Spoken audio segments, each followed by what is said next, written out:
네, 오늘 하나님의 말씀의 제목은 하나님을 기쁘게 하는 삶이라는 말씀의 제목입니다.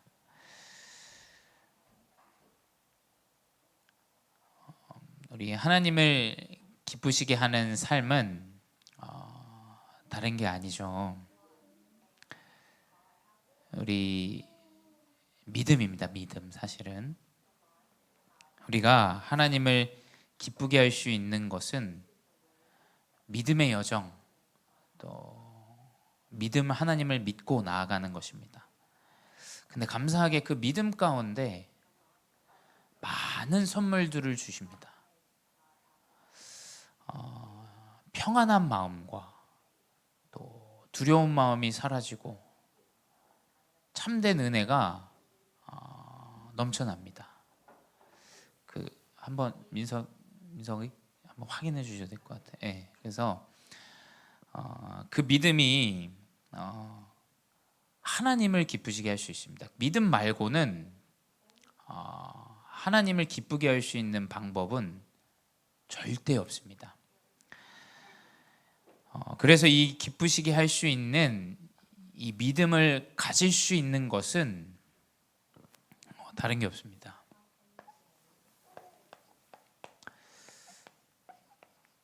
이유를 깨달아야 올바른 믿음이 회복이 되어집니다. 우리가 믿음을 위해서는 정확한 하나님의 여정에 대한 이유를 깨달아야 됩니다. 하나님이 왜 나에게 이 문제를 주셨는가? 하나님이 왜 나에게 지금의 일들과 사건과 문제를 주셨는가? 하나님이 우리 교회에 왜 지금의 시간표, 이러한 시간표를 주셨는가? 또 왜 하나님이 나의 자녀에게 또 이러한 문제를 주셨는가? 그게 발견되어지지 않으면 믿음의 여정으로 살아가기가 사실은 굉장히 어렵습니다.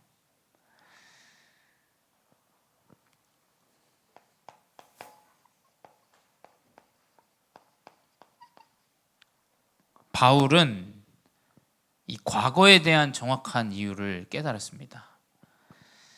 바울이 로마서 7장 10절에서 11절에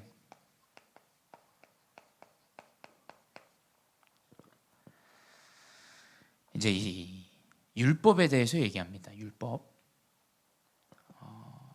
로마서 7장 7절에 바울이 율법에 대한 정확한 결론을 냅니다. 뭐라고 얘기하냐? 율법에 탐심하지 말라라는 율법이 있기 때문에 내가 탐심이라는 걸 깨닫게 됐다. 그렇지만 이 율법이 나를 결국에 속이고 나를 사망에 이르게 했다라는 것을 바울이 10절과 11절에 이야기합니다. 뭐라고 기록하고 있냐? 생명에 이르게 할 그 계명이 내게 대하여 도리어 사망에 이르게 하는 것이 되었도다.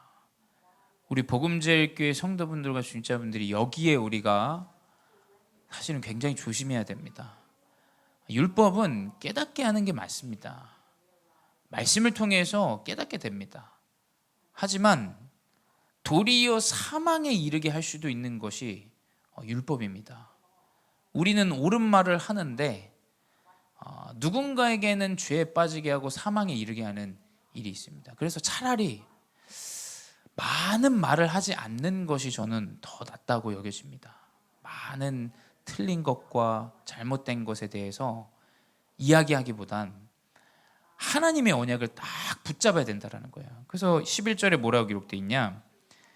그 죄가 기회를 타서 계명으로 말미암아 나를 속이고 그것으로 나를 죽였느니라 라고 기록되어 있어요. 결국 뭐냐? 바울이 그 계명 때문에 그 배웠던 그 율법과 그 본인이 쌓았던 그런 것들 때문에 그리스도를 믿는 자를 죽이러 다녔습니다. 잘 아셔야 돼요. 바울의 과거는 본인이 알고 있던 율법과 규례 때문에 살인자, 핍박자, 복음을 박해하는 자로 과거의 여정 가운데 살아갔습니다. 우리 복음제일교회가 여기서 완전히 탈피해야 됩니다. 우리는 오직 그리스도의 생명의 언약을 가지고 가야 돼요. 과거에 이 바울이 이 과거의 여정에 있었던 것이 있었기 때문에 이 이유를 깨닫고 어떻게 되냐? 이제 바울이 올바른 고백을 해요. 이 과거에 대해 율법에 사로잡혀 사망에 이르렀었던 나의 과거에 대한 이유가 발견되어지지 않으면 마찬가지입니다. 내 가정의 가문에 내 영적인 문제, 과거에 사로잡혔던 우상과 우상 숭배하고 부적 붙이고 제사하고 그러면서 영적의 흐름으로 오던 우리의 사망의 줄기를 이유를 깨닫지 못하면 그냥 그 자리에 머물게 됩니다. 사실은 뭐 구원 받았으니까. 그게 아닙니다. 진짜 이 과거에서 그리스도의 언약에서 모든 것이 다 회복되어진다라는 결론 아래 우리는 정확한 믿음의 여정으로 나아가야 됩니다. 거기서 우리가 재앙과 저주 가운데 있었다면 다시 우리가 그것을 우상화하고 그것을 따라갈 이유가 필요가 절대 없는 거세요. 근데 우리는 이 과거에 대한 이유 깨닫지 못합니다. 그냥 우리가 예전에 살았던 대로 그냥 우리 운명이었고 우리 상황이었고 일들이었고 우리의 질병 그냥 아픈 것이고 우리의 일들 그냥 누군가 잘못해서 일어난 것이고 이 영적인 과거의 재앙과 저주에 대한 이유를 깨닫지 못하면 계속해서 그 굴레 속에 사단은 자리 잡게 합니다. 그래서 바울은 이 과거에 대한 정확한 하나님의 이유를 깨닫고 이제 올바른 고백을 해요. 결론 낸 거죠. 그래서 사실은 바울이 이렇게 한 번에 전도자로 바뀔 수 있었던 건 사실은 이 과거가 아주 화려했기 때문이에요. 저는 그렇게 생각해요. 이 사람이 스데반도 돌로 쳐 죽였습니다. 바울이 아시죠? 많은 핍박자들 돌로 쳐 죽였던 사람인데 예수 그리스도가 나타난 거예요. 그러니까 한 번에 본인은 평생에 잘하는 일이고 올바른 일이라고 생각했는데 그게 사단과 재앙과 저주 아래 있었던 일이라는 그 결론이 이 사람이 완전히 내려진 겁니다. 그러니 어떻게 고백하냐? 많은 사람들은 되어지고 응답되고 교회가 번창하고 사업이 번창하고 후대가 잘 되어지는 거 자랑합니다. 근데 바울의 고백은 7장 24절에 나는 곤고한 자다라고 고백해요. 왜냐? 바울은 본인이 알고 있던 모든 율법과 지식 배설물로 여겼어요. 왜냐하면 본인이 평생 그게 맞다고 생각하고 사람을 죽이고 살았어요. 근데 그게 아니었던 겁니다. 그리스도의 생명은 그게 아니었던 거예요. 그러면 어떻게 되냐? 나는 곤고한 자다. 곤고한 자는 뭐냐? 아무짝에도 쓸모없는 자다라고 고백한 거예요. 나 아무 필요 없는 자고 아무 쓸모도 없는 자다. 그래서 고린도 후서 12장 9절에 내 능력이 약한 데서 강함이라 라고 고백했어요. 여러분, 우리의 증거할 고백과 간증과 우리의 고백은 무조건 우리의 약함이 되어줘야 돼요. 저는 그렇게 생각합니다. 왜냐? 약함 안에 하나님 그리스도의 능력이 있기 때문이에요. 우리의 연약하고 숨기고 싶은 아픈 손가락 여러 가지 문제들은 숨길 일이 아닙니다. 그게 우리의 가장 큰 능력이 되어져요. 그게 바울을 인도하신 하나님의 여정입니다. 또 우리를 인도하시는 하나님의 여정의 인도예요. 그 이유를 딱 깨닫게 되면 이제 사명을 찾게 됩니다. 하나님이 나의 과거에 주셨던 이 문제와 지금의 일들과 그로 말미암아 올바른 그리스도의 고백, 약함의 고백에 하나님의 은혜 고백 가운데 내가 살아야 될 정확한 이유와 목표와 목적이 생기시는 거예요. 사실 그렇잖아요. 우리 중직자분들 불신자 현장에서 돈도 버시고 사실 그렇게 하시면서 교회 헌신하시는 모습을 보면 참 감사하고 또 사실은 좀 은혜가 되고 또 그렇습니다. 근데 우리가 정확한 사명을 찾아야 된다는 거예요. 왜 하나님이 나를 이 땅에 부르셨고, 왜 나를 이 한국에 부르셨고, 왜 나에게 이 문제를 주셨고, 내가 무엇을 위해서 하나님 살아가야 됩니까? 그 사명이 발견되어져야 됩니다. 우리 렘넌트들도 마찬가지예요. 내가 어떤 하나님의 사명을 가지고 살아가야 되느냐, 그게 정확한 이유가 발견이 되어줘야 됩니다. 그래서 바울은 빌립보서 3장 14절에 고백했죠. 우리는 세상의 트렌드를 따라가는 사람이 아니에요. 바울은 분명히 고백했습니다. 본인이 가지고 있는 지식 다 배설물로 여기며 위에서 부르신 부름의 상,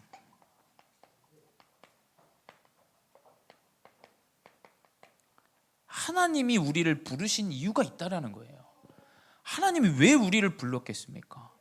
그 사명을 찾아야 됩니다. 그 사명을. 내가 무엇을 위하여 어떤 복음운동의 여정 가운데 인도받아야 되는가. 감사하게 작지만 세계복음화의 여정 가운데 있는 우리 복음제일교회에 부르셔서 하나님, 나는 평생에 어떤 언약의 사명을 가지고 살아가야 됩니까? 바울은 과거와 현재와 미래 가운데 정확하게 그 사명을 가지고 인도받았어요. 그러니까 하나님이 계속 문을 여신 겁니다. 왜냐? 본인이 살아야 될 정확한 하나님을 기쁘게 하는 이유를 깨달았기 때문이에요. 여러분,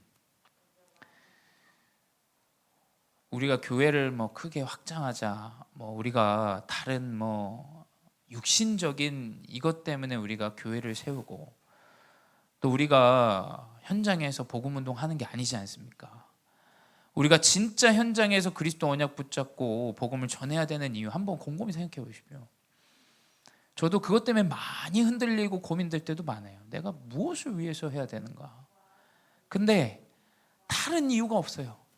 나에게 해답 되신 이 그리스도가 저 해답이 없어 죽어가는 사람에게 그리스도 해답으로 전달되어지는 그 이유밖에는 사실 찾을 방법이 없고 다른 것이 없더라고요. 나와 같은 문제, 나와 같은 이 그리스도 없어서 죽어갔던 이 여정, 그것이 우리의 이유가 되어줘야 돼요. 그것이 우리의 사명이 되어줘야 됩니다. 그럼 저는 응답과 상관없이, 사실 바울도 감옥에서 죽임을 당했습니다. 그것과 상관없이 하나님은 아마 가장 기뻐하시는 인생의 여정으로 우리를 인도하실 거예요. 그 업의 여정, 하나님 가장 기뻐하시게 인도하실 겁니다. 또 하나님 가장 기쁘시겠죠. 그래서 저도 항상 사역하기 전에, 또 하루를 시작하기 전에 기도합니다. 하나님, 내가 오늘 하는 모든 만남, 또 사역, 하나님 좀 기쁘게 하는 사역 되게 해주세요. 내가 중심 잃지 않고, 내가 다른 거 전달하지 않고, 하나님이 지구를 보시는데 가장 하나님이 기쁘신 사역이 하나님 제 사역에 제게 해주세요. 이렇게 기도하고 시작합니다. 그 이유가 우리 모든 렘넌트, 또 중직자, 또 우리 모든 성도분들의 이유 되시기 바랍니다. 그래서 이 이유 가운데 우리는 이제 현장에 가는데, 이것은 이제 사명과 중심입니다. 이건 당연한 기본이고 베이직이에요.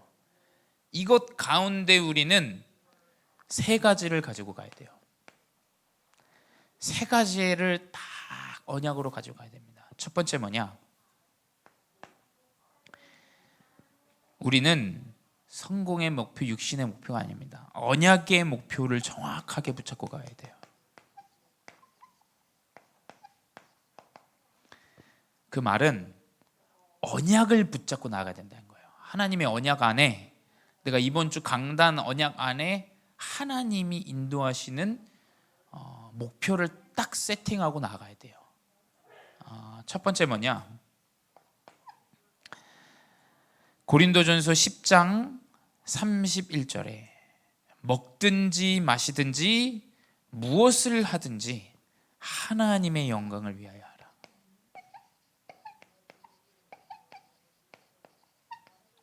우리의 목표는 하나님의 영광을 돌리기 위한 정확한 이 목표를 가지고 나아가야 됩니다.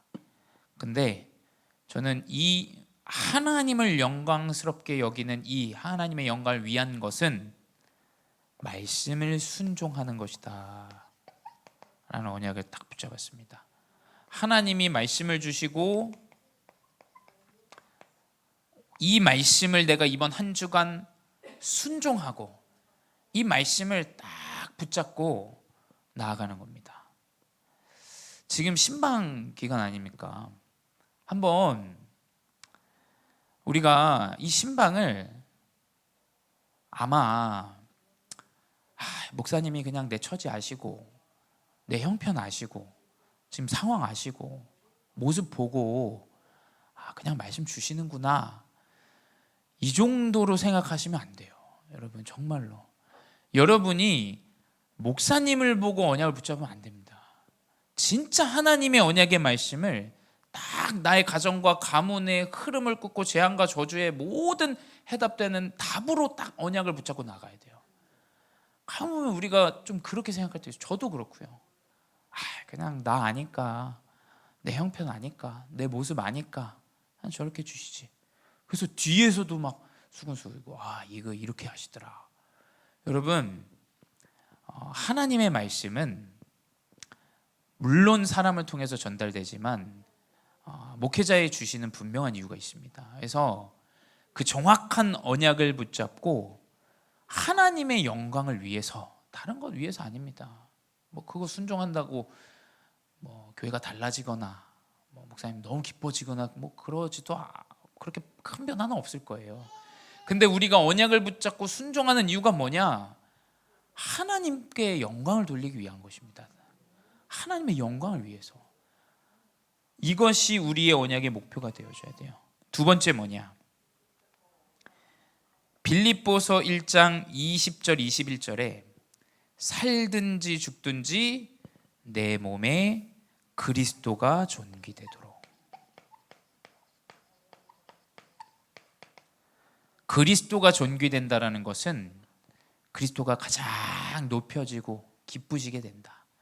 그리스도를 높인다라는 거예요. 근데 그리스도를 높일 수 있는 것은 하나님의 주신 이 그리스도의 은혜, 내가 그리스도를 만나고 하나님의 자녀가 되어진 그 은혜 속에 우리가 깊이 들어가야 돼요. 우리는 이 은혜를 놓치기 십상입니다. 문제 쌓이기 너무 쉬워요. 우리의 언약의 목표는 그리스도가 존귀되어지는 은혜 속에 다 들어가야 됩니다. 어떤 사람은 보면 내 모습 보고 상황 보고 만남 보고 일들 보고 불만하는 사람이 있는가 반면에 몸의 장애를 가지고 많은 어려움들과 가정의 어려움들이 있지만 하나님의 은혜를 고백하는 사람이 있어요. 여러분 우리의 이 정확한 언약의 목표는 그리스도의 은혜가 높아지고 그리스도의 은혜가 더 깊어지고 그리스도만이 높여지는 정확한 언약의 목표로 우리가 인도받아야 됩니다. 세 번째 뭐냐? 고린도후서 5장 9절에 몸으로 있든지 떠나든지 주를 기쁘시게 하는 자.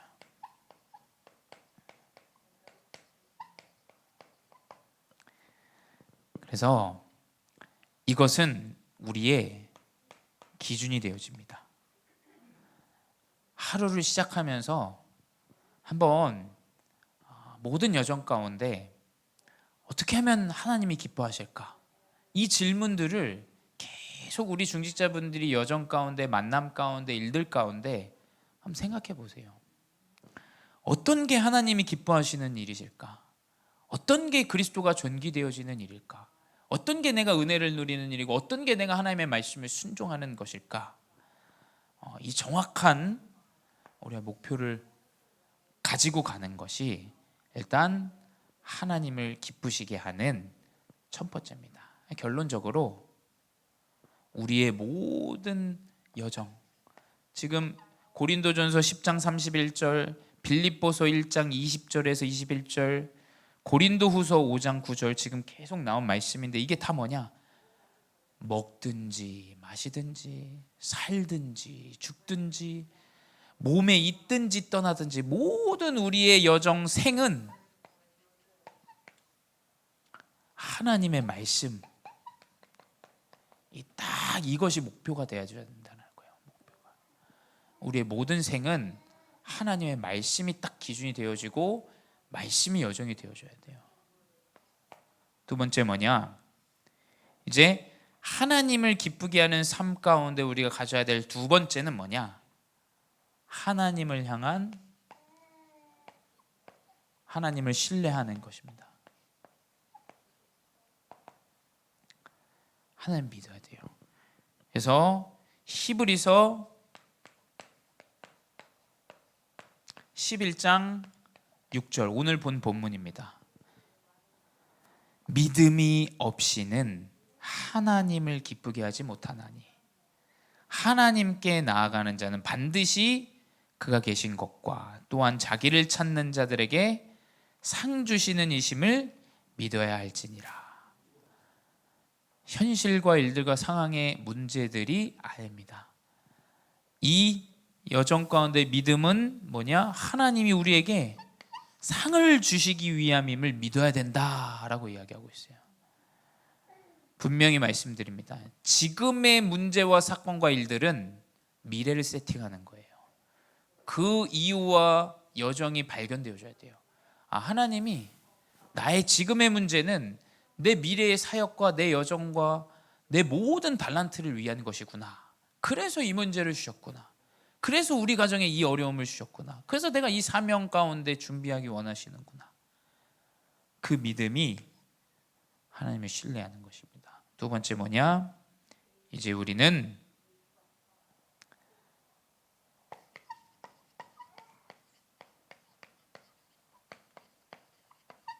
하나님을 신뢰하는데 보이는 것을 믿는 것이 아니에요. 우리는 히브리서 11장 1절에 뭐라고 기록되어 있냐?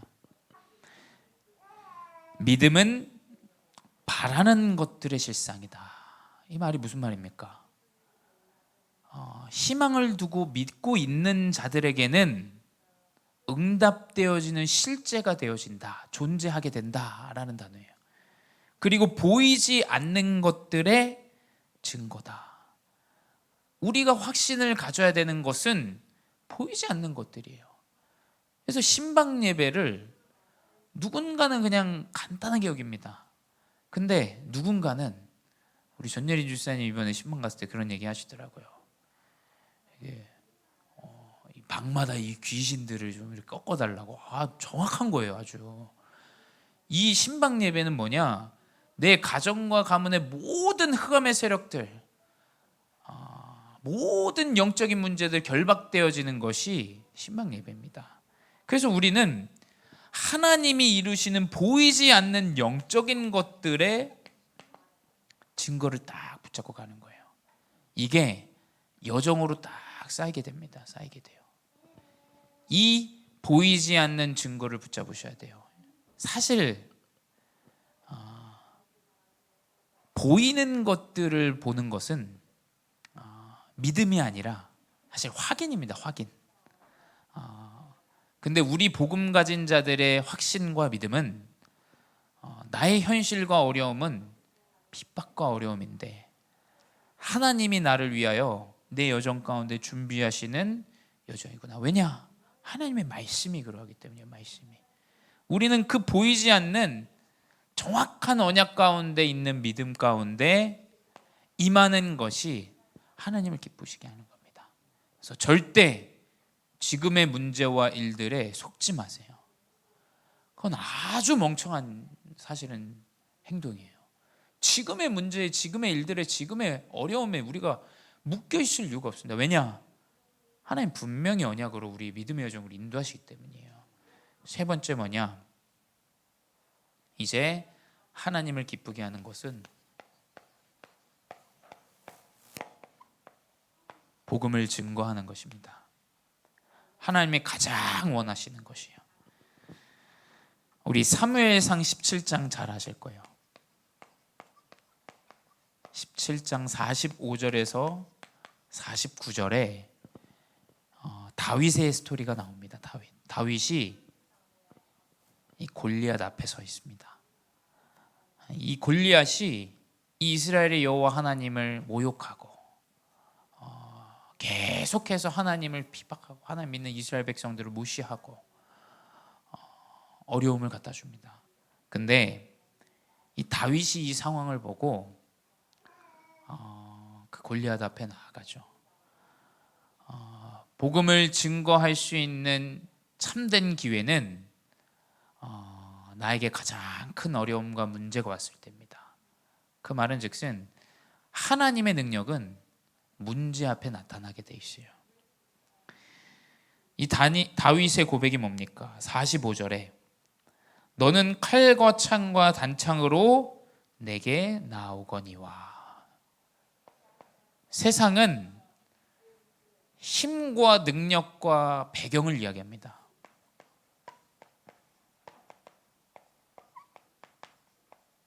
이 육신의 것들을 이야기해요. 이 칼과 창과 단창 무엇입니까? 힘입니다. 힘. 육신의 힘이에요. 내 육신도 크고 내가 가진 힘 어마어마하고 내가 가진 무기 최고의 무기로서 너에게 나아간다 라고 이야기하는데, 세상은 이렇게 나오지만 다윗은 뭐냐? 만군의 여호와의 이름.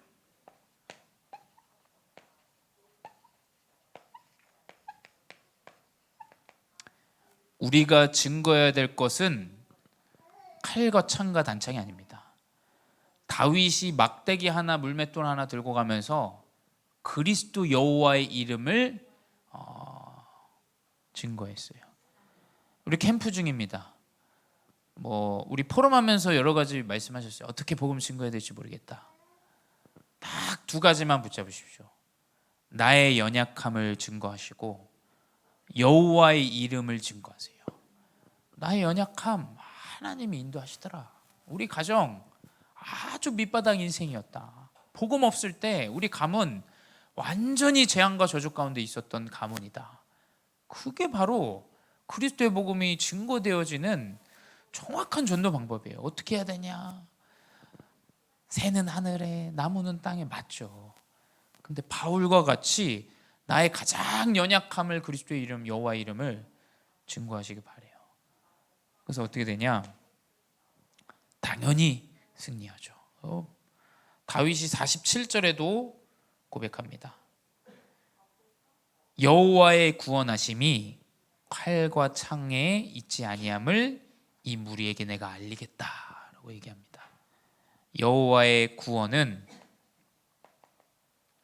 여호와 하나님께 있어요. 전쟁은 하나님의 손에 있음을 내가 알게 하겠다라고 했어요. 우리는 계속 영적 전쟁해야 돼요. 세상은 육신 전쟁합니다. 본인의 힘 과시합니다. 그러면서 싸웁니다. 여러분, 우리는 그 싸움을 싸우는 게 아니에요. 우리는 뭐냐? 모든 전쟁의 주인 되시고 모든 구원의 시작 되시고 응답 되시는 이 정확한 여호와의 언약을 붙잡고 나아가야 됩니다. 그게 하나님을 기쁘시게 하는 삶입니다. 그래서 언약을 붙잡고 그 붙잡은 언약을 믿고 그 믿음 가운데 복음을 연약함을 그리스도의 이름을 전달하시기 바라요. 대신 결론은 뭐냐? 결론은 사도행전 13장 2절에 이제 바울과 바나바가 파송되어지는 현장입니다. 주를 섬겨 금식할 때에 성령이 이르시되 내가 불러 시키는 일을 위하여 바나바와 바울을 따로 세우라. 사도행전 16장 9절이에요. 밤에 환상이 바울에게 보이니 마게도냐 사람 하나가 서서 그들에게 청하매 마게도냐로 건너 우리를 도우라 하거늘. 아시아에서 복음이 막혔던 상황입니다. 사도행전 19장 1절에서 7절. 에베소 지역에서 복음을 전하는데 아볼로를 만나고 12명의 제자를 만나게 됩니다. 왜 이야기를 하냐? 하나님을 기쁘시게 하는 삶은 성령의 인도를 받는 자예요. 막혔는데 성령의 인도를 받는다. 사업이 막힙니까? 성령 인도 받으셔야 돼요. 하나님을 기쁘게 하는 것은 성령의 인도 받는 거예요. 아시아에 문이 막혔다. 기도하며 하나님께 인도받는 거예요.